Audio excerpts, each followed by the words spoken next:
Hello, hello, everyone. YouTube. Welcome to Revolution. It is not. It is not Sunday. It is Tuesday, and here we are on Tuesday, having a Revolution service. Well, I was. I was. Well, I'll tell you what happened. See if anybody shows up. This is why I say turn your notifications on here on YouTube, because sometimes I'll just pop up and be like, "Oh, here we are." Um.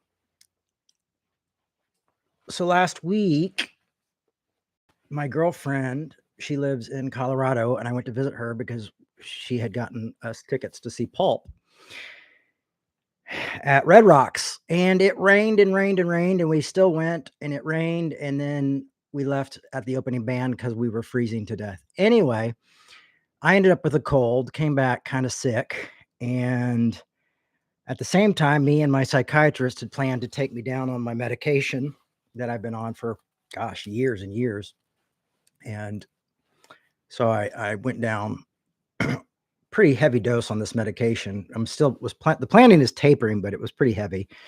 And the first day was okay, a bit rocky, but the second day, which was, I believe, Saturday night, it was just really bad and was more than I could handle. So I had to go back on to the medication. And so Sunday morning, I just wasn't feeling great. So that's why my good buddy Brian Yarborough put up a little message for you guys, letting you know what was going on. And so here we are. That's the story. That's what happened. So exciting, I know.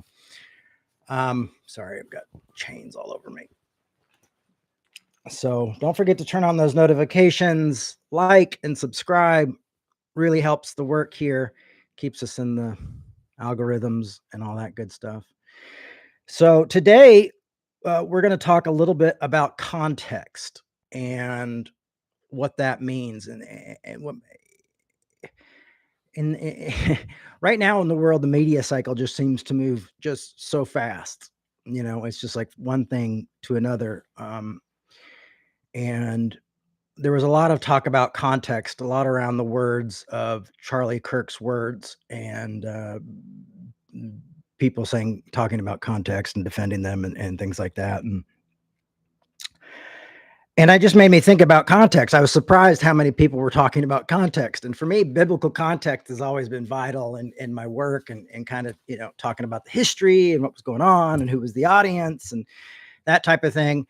So I felt like, usually when I would argue with some of my evangelical friends, they would get frustrated because I would bring up, I would go to context. I'm like, oh, you always go to context or you always go to scholarship, and they get kind of frustrated with me.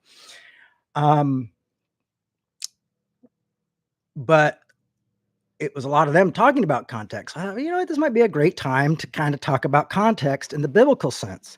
So that's what we're going to do today is talk about biblical context. Now, this is not something you can do in one talk. So this will probably be a few talks, and we still probably will just get to the tip of the iceberg, because there's so much. I mean, the difficulty with the Bible is that it's not a book. It looks like a book. It feels like a book. Smells like a book, but it's not. It is a collection of writings, and we will stick with context of the New Testament because honestly, if we try to do Old Testament context as well, this would be a year-long study. So what we're going to do is look at New Testament context. And what I thought we would do is we would look at Paul first, because Paul I'm most familiar with and done quite a bit of research on the Apostle Paul and his writings. Then we would go into the Gospels. And then after that, we would look at the other books by the prophets and apostles and look at their context. So that's where we're going to start today. Man, I've been so tired. I haven't been sleeping, so I have to caffeinate here.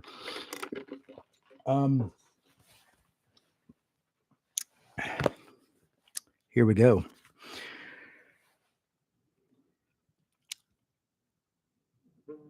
So context and critical Someone's calling me from North Carolina. Hmm, interesting. Hello? No, we're not gonna take it. Um, it must be a something back. You know when you can't just say deny? Like, how do you get that on your phone where people can't deny your call? I need to get that. Probably someone telling me I need to do more advertising on Google. That seems to be the big one I get a lot. Um,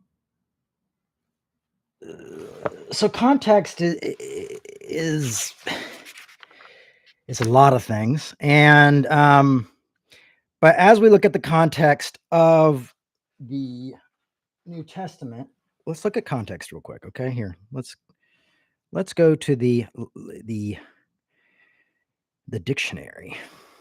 So we all have just a simple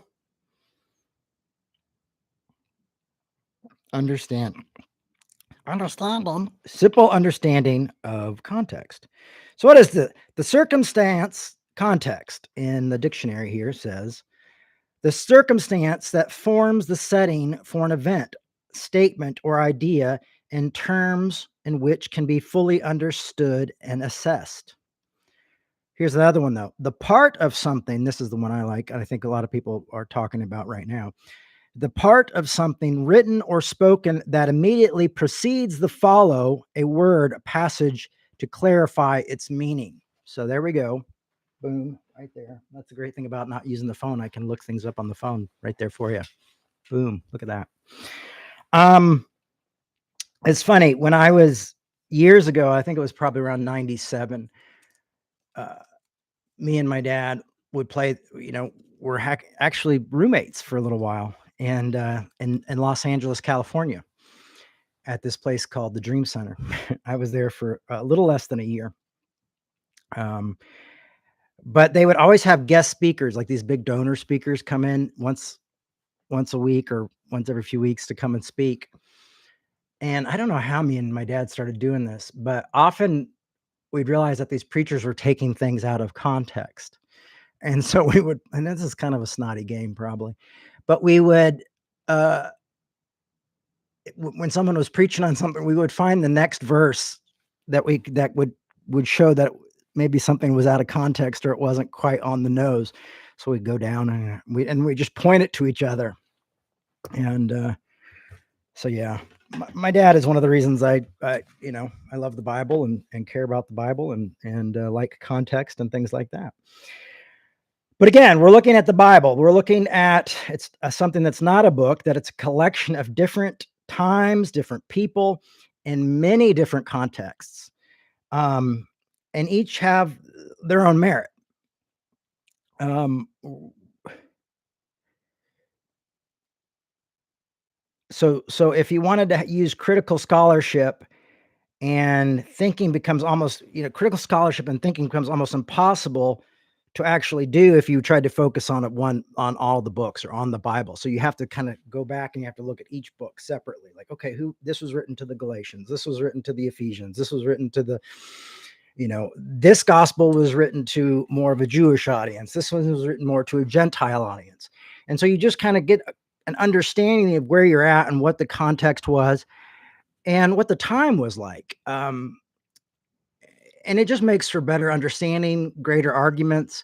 I mean, obviously, you don't need the context of love your neighbor as yourself. You don't need the context of, faith. What's most important is faith expressing itself in love. I mean, there's these basic ones that we don't really need context for, that we can understand. But often when you use those, people will be like, well, actually, and then they'll try to grab other verses from around the Bible. And it's just, that's not how it lines up. People think like the Bible is this collection of books that were, somehow supernaturally put together, that I can jump over to another book of the Bible and say, see, and this is how I prove it. And see, the book says it's true, Oh, and we can't add anything because the book says that. But that's just a letter written. That's not talking about the Bible. Something written way before there was ever a concept of Bible or idea of the Bible. The Apostle Paul did not know he was writing scripture. And I'm sure those gospel writers didn't realize that they were going to be writing scriptures that would be in the Bible and looked over for, thousands of years. So we have that.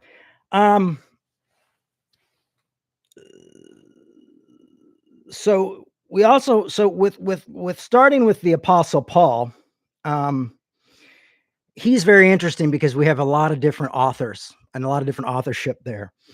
And I wasn't believed to think that way. I wasn't raised to believe that way. Um, I was raised to believe that the Bible spoke with one voice and had no contradictions. And a lot of people still think that way, but in order to think that way, you really have to surrender critical thinking. And you really have to just almost have magical thinking. I just the Bible says it and I believe it, And the odd thing is a lot of people who usually make these claims about this library called the Bible often don't know much about the Bible and don't spend much time in the Bible. So that's another red flag there. If you're listening, let me know if the volume is okay. If you want to leave a little message or a comment, let me know the volume's okay because I'm looking at the volume reader and it looks a little bit low, and I'm trying to mess with it, but I really don't. I don't know if these things make a difference on here. So if you're listening, please let me know if it sounds okay. So like I said, that it spoke with one voice.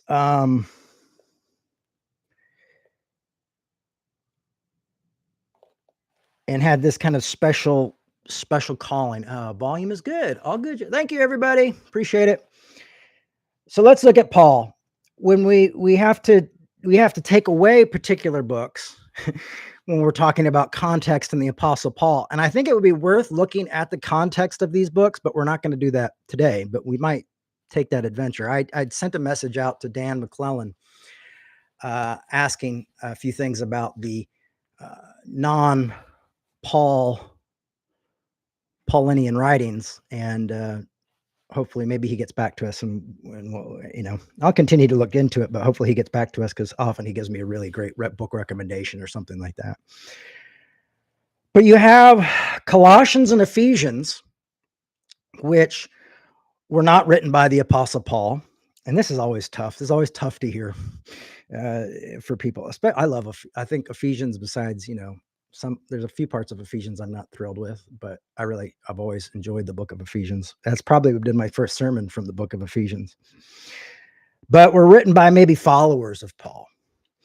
Then you have Second Thessalonians, and that's kind of a clumsy reinstatement of genuine Pauline, but it's still not Paul. It's not the Apostle Paul. And then you have Titus and Timothy and Second Timothy that are clearly not written by the Apostle Paul. Some people call those reactionary Paul. I think they're anti-Paul because I think it's a message that's trying to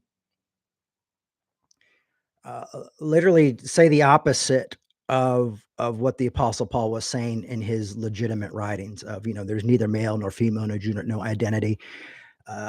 We're all one in Christ. And when you read Titus and Timothy and Second Timothy, and even some in Ephesians, it puts up a hierarchy again. It sets up the hierarchy that Paul seemed to tear down.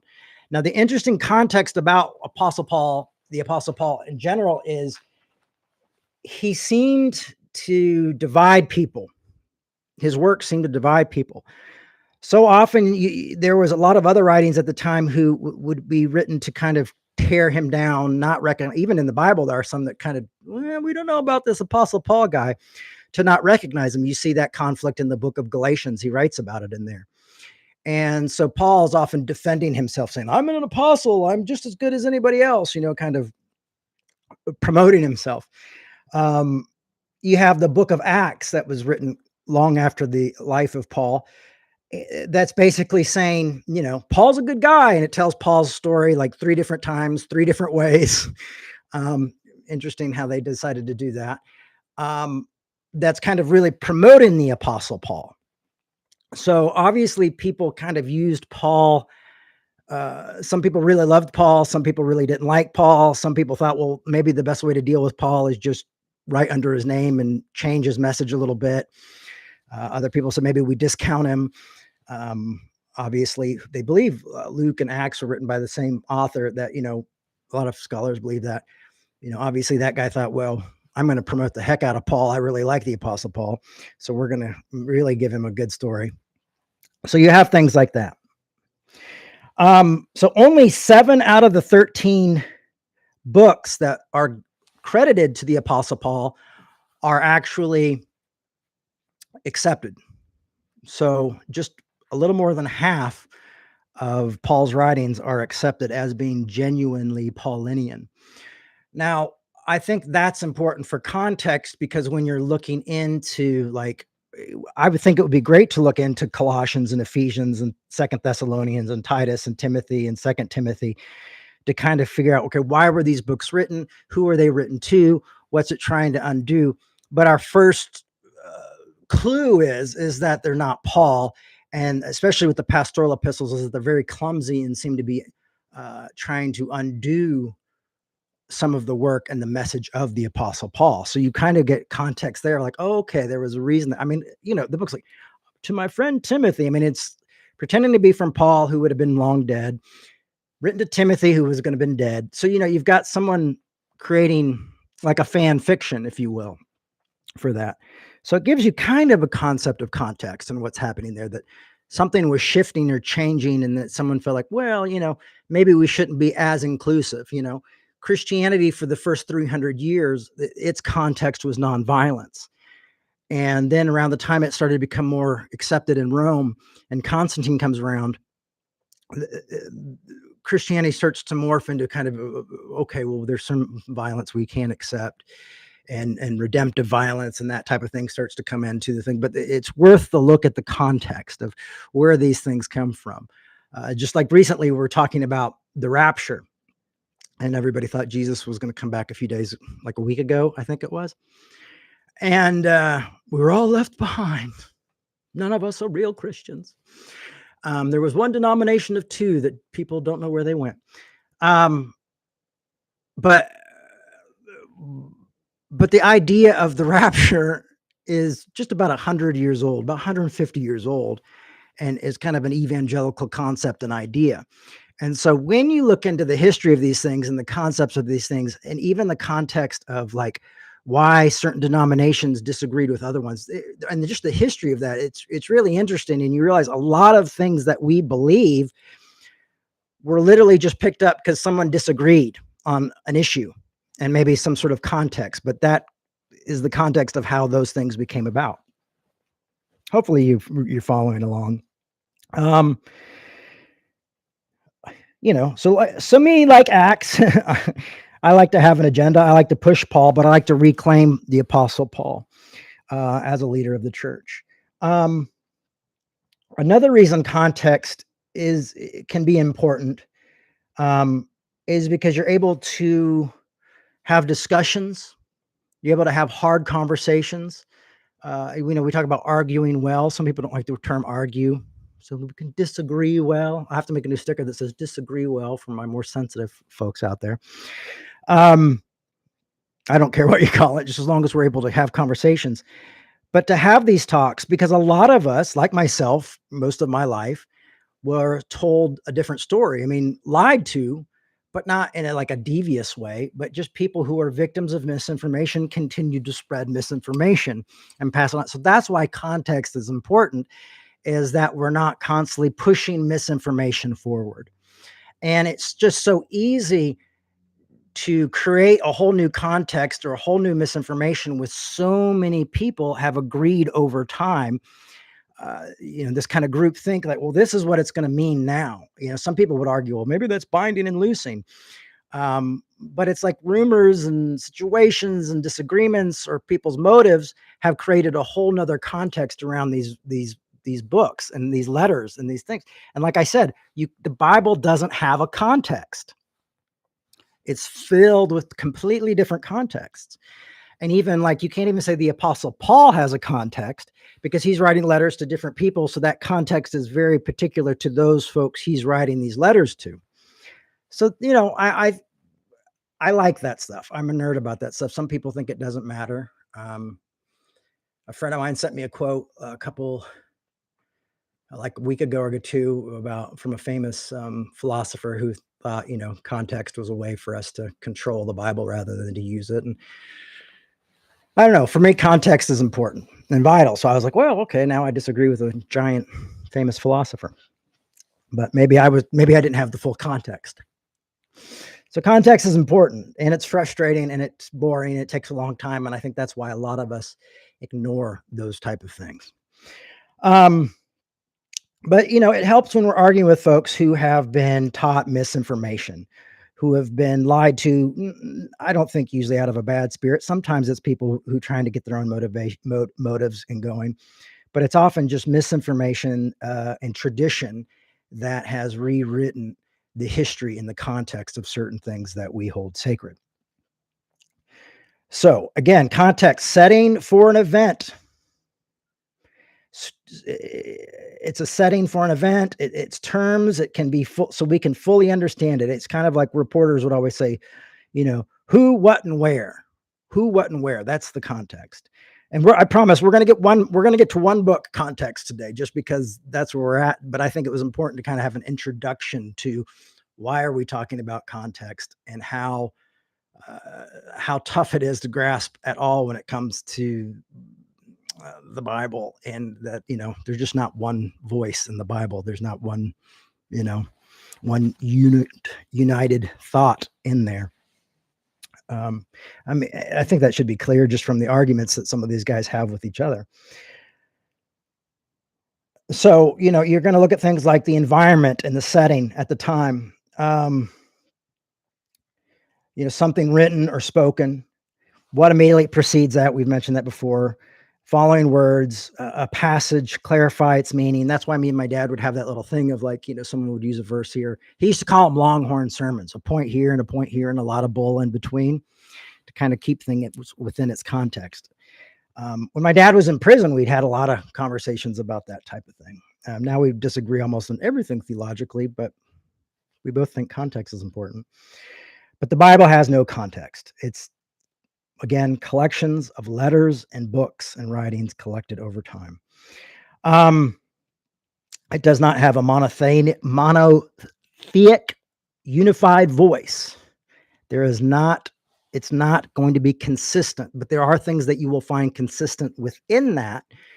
And I think the most consistent thing you will find, and I think my mother grasped this really well, is a love for your enemies, a love for others, faith expressing itself through love, and this message of grace. You could probably argue on different works, different definitions of sin and things like that, but I think you're always going to boils down to love. And I've always looked at the Bible of what trumps all these crazy contexts put together. What is there any, like, if there is one message for me in the New Testament, at least, it is faith expressing itself through love.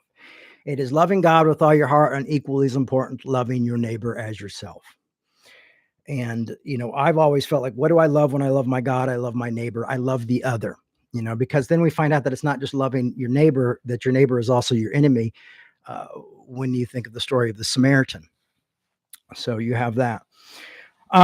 We'll start with Paul because I am, like I said, most familiar with his work. But here's something to think about. So I was thinking about the Gospels first, and Mark's Gospel is, I believe, was probably written somewhere around 60 to 70 AD. And Paul's were probably written around 40 to 60 CE. So you have about a 20-year gap within the context there. And so that's also another reason I've always really liked the Apostle Paul, is because I feel like, just given time and being closer to the events and where he's at, and the fact, he's sitting with the disciples, he's talking to these guys, he probably has a lot of knowledge of what's going on. And I think we're getting an essence of what the faith really is. I'm sure there's agendas in there, but it seems to be, especially with Gentiles, but it seems for me, I would say, to feel like it's purest form. People are like, well, you got to read the Gospels and you got to see Paul. So, but often I think we're seeing the essence of the Christian faith through the teachings of Paul, which allow us to see the gospels in a different way. And that's how it worked for me over the years is understanding like, oh, okay, now I understand grace. Now I understand the law and the difference between the law and grace and these things and sin and separation, so that allowed me to kind of grasp the gospels in a different way. So you've got Mark's gospel, and which I believe is would be argued as the first gospel. So let's look at Paul in the book of Galatians, because we've done the book of Galatians a lot, but let's look at that. Paul seeks to establish his authority to this ethically mixed community. So when we look at the book of Galatians, right off the bat is you've got Paul saying, I am, and we talked about this in this talk already, but I am an authority. I am an apostle. I got my message from God. I got, revelation from God. I don't preach. I preach the gospel. If someone preaches another gospel, even if angels do, it's another good news that pretends to be the good news, but it's not good news at all. I always think of Gary Gnews from Great Space Coaster when I, when I say that. No news is good news with Gary Gnews.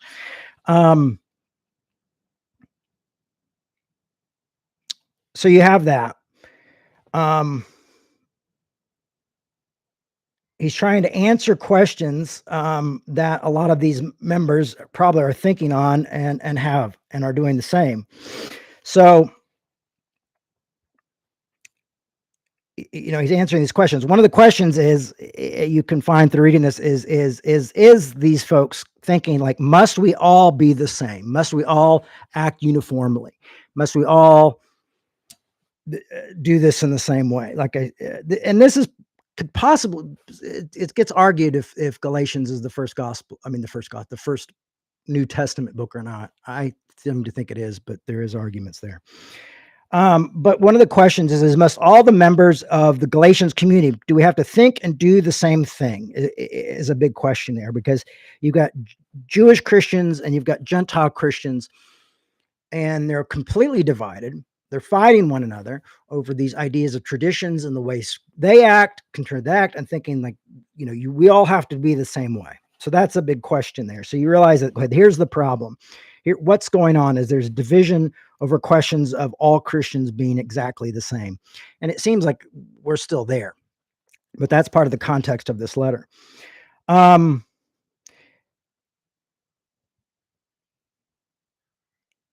Another part of that book is Paul presenting what he believes is the best strategy for non-Jewish new converts to follow. Like, well, here's your strategy. You don't have to be circumcised. You don't have to do these things, And so he's kind of giving these new converts an idea of how to do it. At the same time, speaking to these older converts and these Jewish converts and saying like, hey, there's nothing wrong with what you do unless you're making their faith void because of you are not doing the same thing. So in a very interesting, unique way, he's saying, no, we're not all going to be doing the same thing. No, we're not going to have going to have the same convictions. There's going to be a difference here. And unfortunately, most Christians want like this uniformed, we all have to think this way. We all have to, my denomination is this way. This is right. And there's only one way to think about it. And if you don't think about it, you're not in. And when you have like the threat of hell as part of your you have to think just the same way I do. Paul never mentions the word hell, and any of his genuine writings never comes up. No mention of it. Interestingly enough, Gospels have it, but the Gospels have it, and it's translated from 3 different words. So that's another interesting thing. But again, that's why context is important. I remember when a few years ago when I started hearing everybody was deconstructing, the deconstruction and this thing's happening. I'm like, I just thought that was studying. I just thought that was like going into the Bible, researching context. Where it's like, oh, I may have missed this. Trying to understand the original language, reading, commentaries by historians, and understanding scholars and things like. I always just thought that was just part of it. Of course, you're always taking it apart and looking at it, trying to find what can I get to the closest context here. Again, I think if you're loving people and you're loving your neighbor as yourself and you're caring about people and doing that type of thing, you're probably a good way there. Studying context, no matter how it undoes, or finding out that almost half of Paul's writings aren't genuine, isn't going to shake you if your ideas are based in love.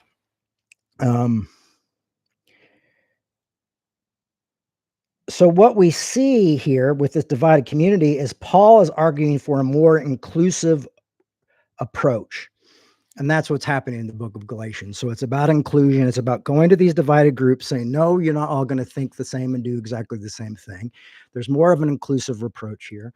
We're free from the law, but that doesn't mean you can't still practice the law.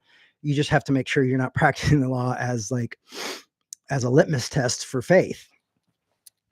And so this is his way to try to bring this divided community together, say, hey, you guys live your faith, let these folks live their faith. And as long as you're focused on loving one another and loving Christ and following Christ and loving your neighbor as yourself, you've got this work together. No one has to be excluded. To the point where in that book, he rebukes Peter because he feels like Peter's excluding because he's worried about what other people think. And that's the thing, is often when people have an idea or a tradition of a context that they've subscribed to so long, and this is why it comes down to arguing well, is their concept of that context can lead to really vicious arguments. I had on my private account, actually there's a PTL account for people who went to PTL, and it's called PTLXers on Facebook. And I, that's the place my parents started when I was a kid. And so I like to go on there every now and then because it's nice to hear nice things. But somebody posted up some stuff about Charlie Kirk. And I was like, hey, maybe this isn't the place to do that. Maybe we could not, we all have different political beliefs and different thoughts about this person. And obviously what happened to him was a tragedy. This just doesn't seem like the place to have these conversations. And, I had a guy tell me I was a coward. I had another person come after me. A person I'd grown up with most of my life get really angry with me. I ended up having to leave the community, and it was sad to leave the community, but it was all based. They kept saying context, all these different, well, you don't have the right context. And I'm like, listen, I'm just saying this isn't the place to have that argument. And unfortunately, people wanted to continue to have that argument, and we were divided over context. So context can be a divisive thing.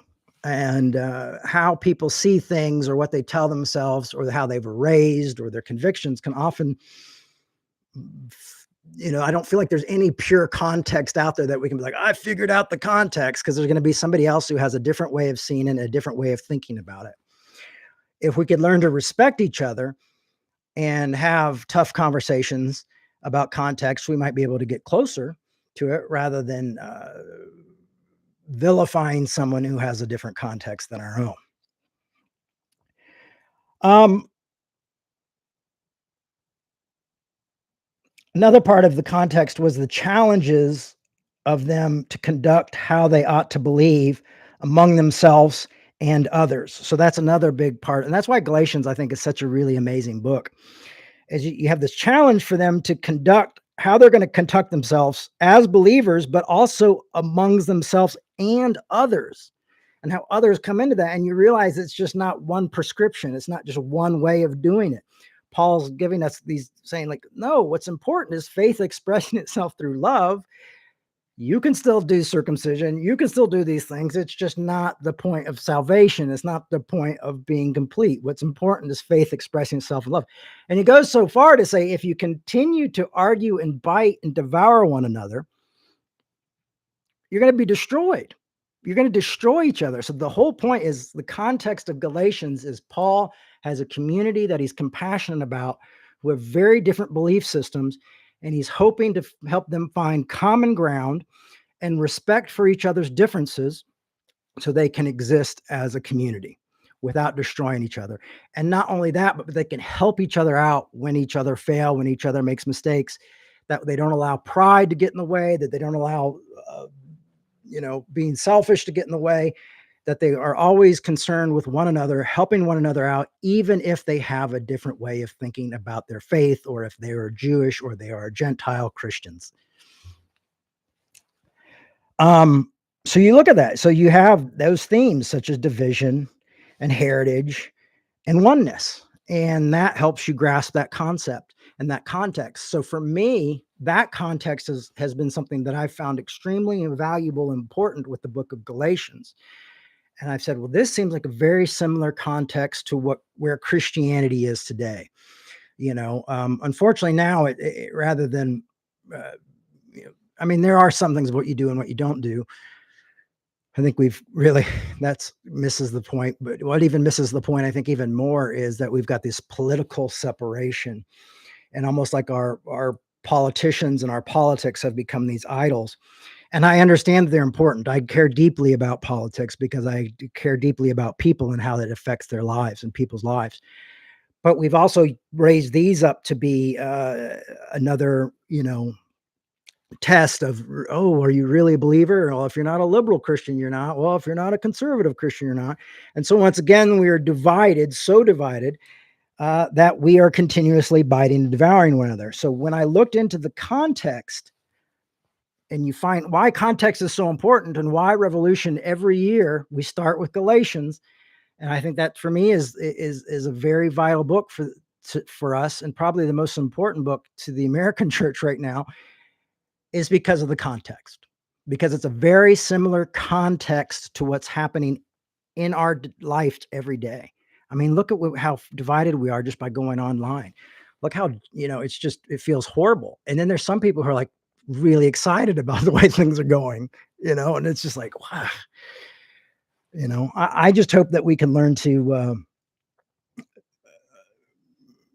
argue well, but also argue kindly. And that might be the next point is, rather than argue well, argue kindly, argue with a little bit of compassion for others. I think that would be helpful. So that's kind of our introduction to context and the importance of biblical context. Now, again, like I said, when we go into Romans, like if you look at the book of Romans, and we're not going to go through each book individually. I'll try to kind of push some of them together and just do like context name, something like that. So we're not stuck on context because it's not the most inspiring thing to talk about, but it's very important for us, I believe. Is this idea of like, okay, so the context of Romans, what is Paul trying to say to this group of people, and why is he framing it this way? It's almost, in some ways, it's almost an expansion of Galatians. But you also realize like the stakes are heavier for Paul personally through this letter, and he's going to heavily have this letter copied and passed around and shared with people in Rome, and probably what eventually costs him his life. And he knows that that's on part of it, and could hurt Christians and Christianity altogether. So you see how he handles this in a different way and how he speaks to people, because he knows what the context needs to be to speak to these folks. So we'll look at that, and then we'll look at the Matthew, Mark, and Luke, probably maybe John as well, but we'll kind of peel back. Okay, what are the contexts behind these? So over the next week or two, or maybe three, we'll just look at the value of context, who these folks are, why they were written. And like I said, it's a real introductory level of context. If you want to go deeper, I can recommend some books at the end of this study. Because I have a lot of great books about biblical context and scholarship and history, if that's something that you find important and valuable.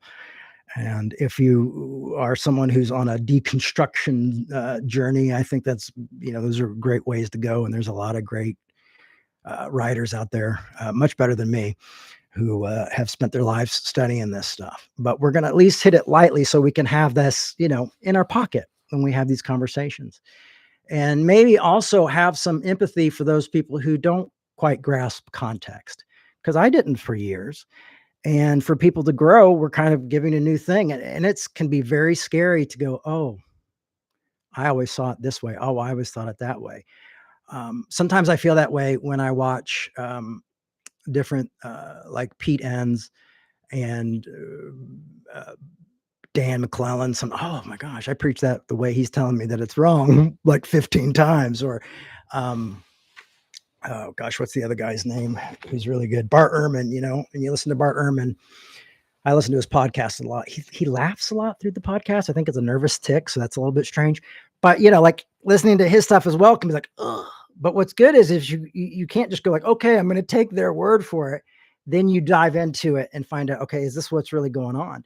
And what's great is there's oftentimes you'll find like, I don't agree with this. I don't agree with this because I've read something theologically about this because I have a theological belief, or, I'm looking at this from more of a philosophical way, and the philosophical way expresses it that way. So it's not like this is the only way to think and to move forward, but it's just a great tool to have the context of these books and the context of these ideas, and realizing that there's just no, you know, uh, united voice here. That these books are all a collection of things, some forgeries, some not, all written for different reasons, all written to different people.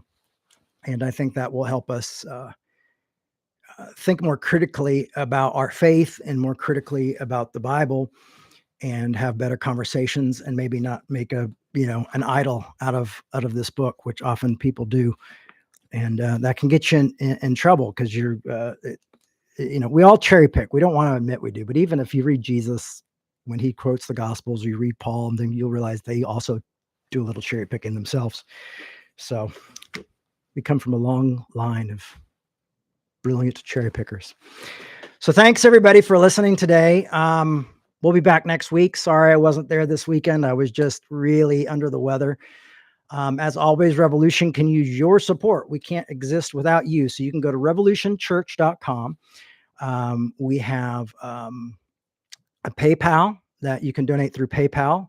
Most of you do, but we also got a Venmo, because a lot of you said, hey, well, I don't have PayPal, I want to do Venmo. Now I think they're both owned by the same company, which is scary. But we do have a Venmo. You can donate through there. It really helps keep this work going, helps keep the lights on, the computer on, food on my table, and allows us to do that. Also, I get to start my after school job today. So after this, I'm running over to the school and going to be doing my after school job, which is a lot of fun working with kids.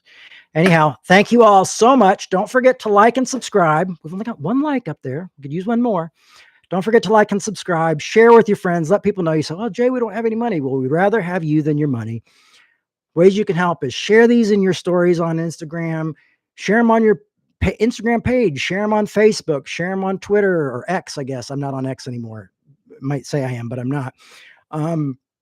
Threads, all these things. Share these with folks. Let people know.